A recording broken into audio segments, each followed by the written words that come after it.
Bismillahirrahmanirrahim. Assalamualaikum warahmatullahi wabarakatuh. Innal hamdalillah nahmaduhu wa nasta'inuhu wa nastaghfiruh wa na'udzu billahi min syururi anfusina wa min sayyiati a'malina. May yahdihillahu fala mudilla lahu wa may yudlil fala hadiya lahu. Asyhadu an la ilaha illallah wahdahu la syarika lahu wa asyhadu anna Muhammadan abduhu wa rasuluh. Allahumma salli wa sallim wa barik ala sayyidina Muhammad wa ala ali sayyidina Muhammad. Sahabat beriman dimanapun Anda berada, bagi umat Islam itu lebih mudah dengan iman untuk jujur. Kenapa? Karena kita yakin yang membagikan rezeki itu adalah Allah Subhanahu wa Ta'ala, yang menahan juga Allah, yang mengambil juga Allah. Kita itu tidak disuruh mencari rizki, karena jatah setiap orang sudah ada. Tapi kita disuruh untuk menjemput rizki. Yang dicari adalah keberkahannya. Jadi seharusnya rizki tidak jadi masalah. Yang jadi masalah itu berkah atau tidaknya rizki kita. Nah, berkah itu dicapai dari mana? Dari niat dan cara. Kalau niatnya benar, caranya benar, maka rezekinya datang dan berkahnya pun ada. Berkah itu kebaikan yang banyak dan langgeng. Kalau rezekinya berkah, nama jadi bagus, hati jadi tenang, pahala pun dapat, sampai ke akhirat pun kita juga dapat kebaikan dari rezeki. Tapi kalau niat dan cara kita tidak benar, maka hilang keberkahannya. Seperti orang yang jual beli, timbangan dikurangi, bahkan pakai sumpah palsu untuk memuji-muji barangnya.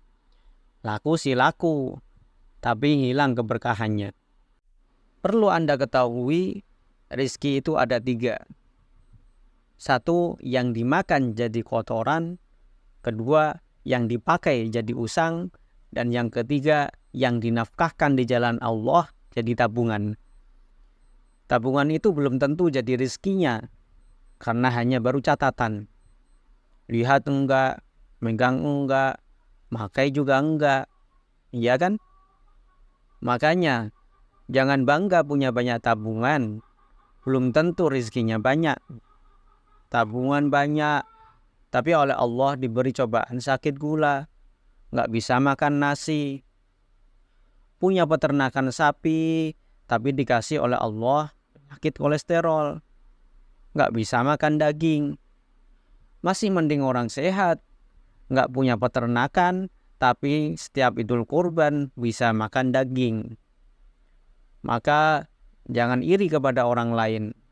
Kita yakin bahwa yang membagikan rezeki itu adalah Allah Subhanahu wa Ta'ala. Inilah kuncinya. Sehingga kalau kita berdagang, bagi kita dagang itu ibadah. Bisnis itu ibadah. Bukan masalah transaksi uang dan barang, tapi perkara ini jadi amal atau tidak. Dalam Islam, bisnis itu tidak selalu identik dengan untung uang.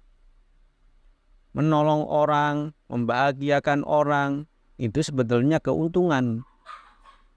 Ada pengusaha yang senang menggratiskan, bukan supaya banyak pembeli, tapi sebagai amal soleh dirinya. Jadi yang bagus itu berbuat baik kepada klien, kepada customer, bukan supaya dia beli. Kita berbuat baik, kita niatkan untuk amal soleh kita. Karena seharusnya bagi kita, bisnis itu ibadah, dagang itu ibadah. Jadi tidak perlu kita licik mengurangi timbangan, sumpah palsu, memuji-muji dagangan. Tak perlu sama sekali. Karena yang membagikan rezeki adalah Allah Subhanahu wa Ta'ala. Jadi kalau mau baik pada pembeli, ya baik saja.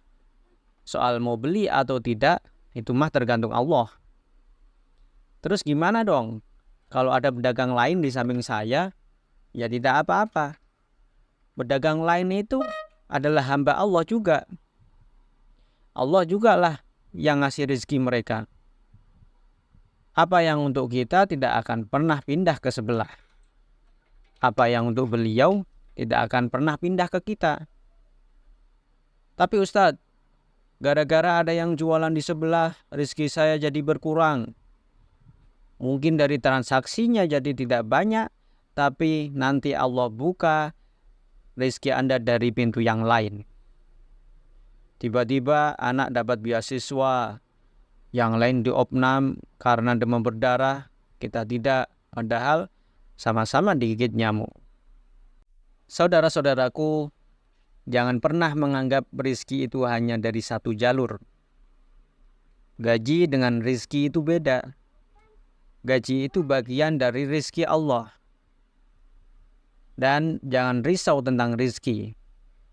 Yang perlu kita risaukan adalah berkah atau tidaknya rezeki kita. Itu yang pertama.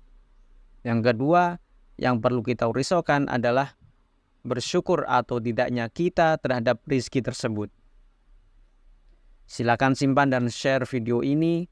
Semoga makin banyak orang yang sadar terhadap pemahaman rezeki yang benar. Sekian, semoga bermanfaat. Wassalamualaikum warahmatullahi wabarakatuh.